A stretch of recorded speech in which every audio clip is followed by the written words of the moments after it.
You know, the very first story we ever covered on this podcast was about the Fukushima nuclear disaster and all the bogus fear-mongering that occurred in its wake, and we continued talking about it for months, and now, 7 years later, we're still talking about it.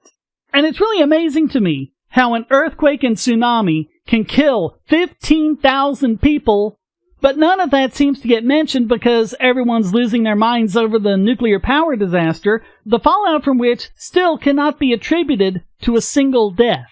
But once again, like we've seen before, we see someone telling the truth about the disaster becoming a pariah. Sunichi Yamashita grew up in Nagasaki and began his research looking at the health of the survivors of Nagasaki and Hiroshima. He also visited Ukraine more than 100 times to research the Chernobyl incident.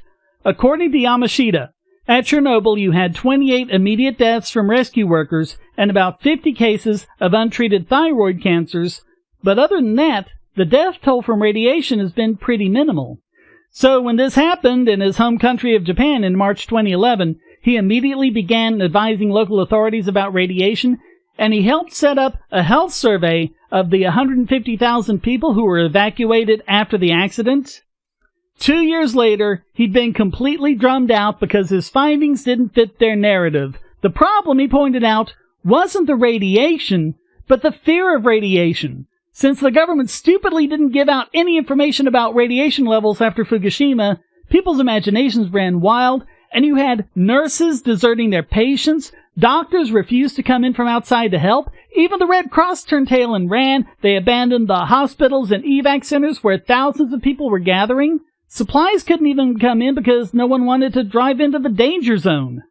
But as it turns out, and as we covered, the radiation danger was very minimal. Less than 1% got a dose of more than 1 millisievert, and for comparison, a spinal X-ray is 2 millisieverts, an airline flight from New York to Tokyo will get you 9 millisieverts, and the lowest dose from which any form of cancer has been shown to result is 100 millisieverts.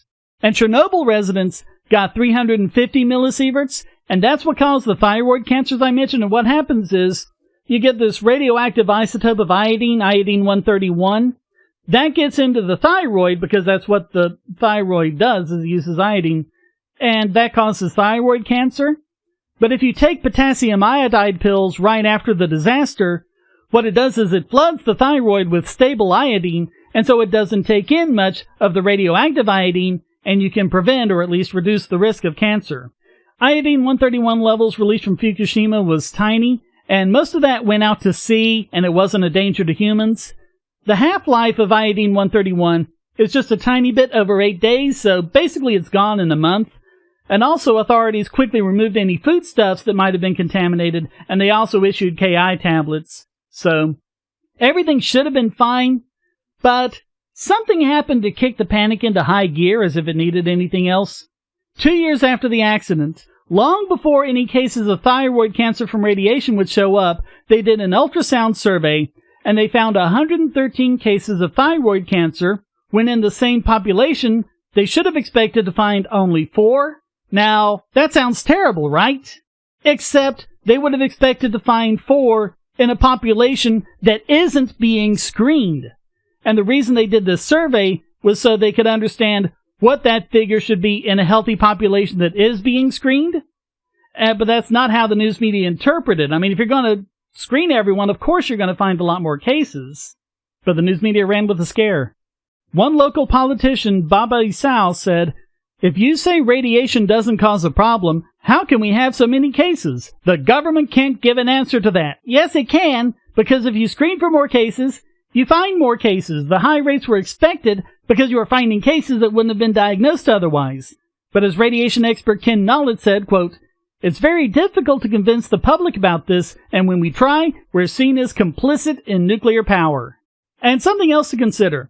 Plenty of people around the world have experienced those same radiation levels, absent any nuclear disasters. Since there haven't been any increases in cancer among those populations, it stands to reason there shouldn't have been any at Fukushima either. In fact, Fukushima itself may have been one of the safer places to be during the tsunami because you didn't have the same risk of drowning that you did closer to the coast in many other places.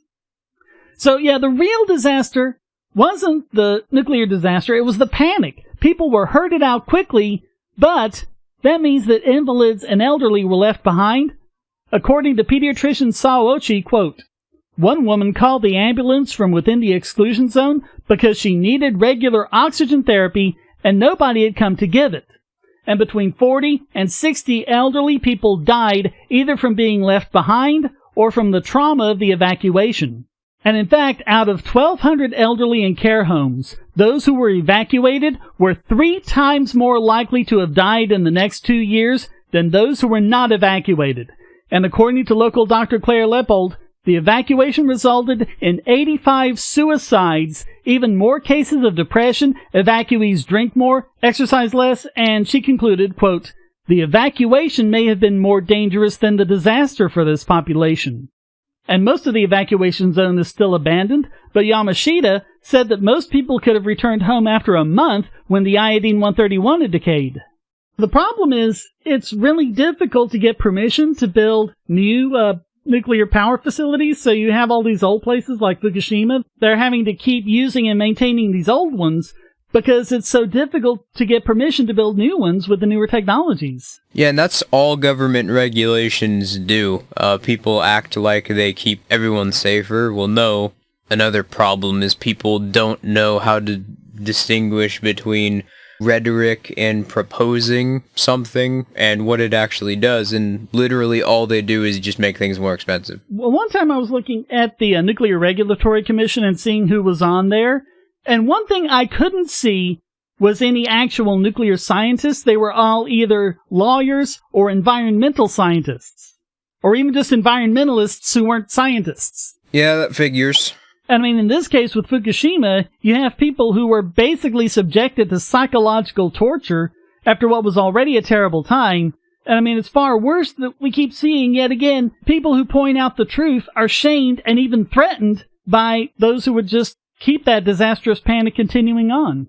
Well, in times of universal deceit, people who speak the truth are hated.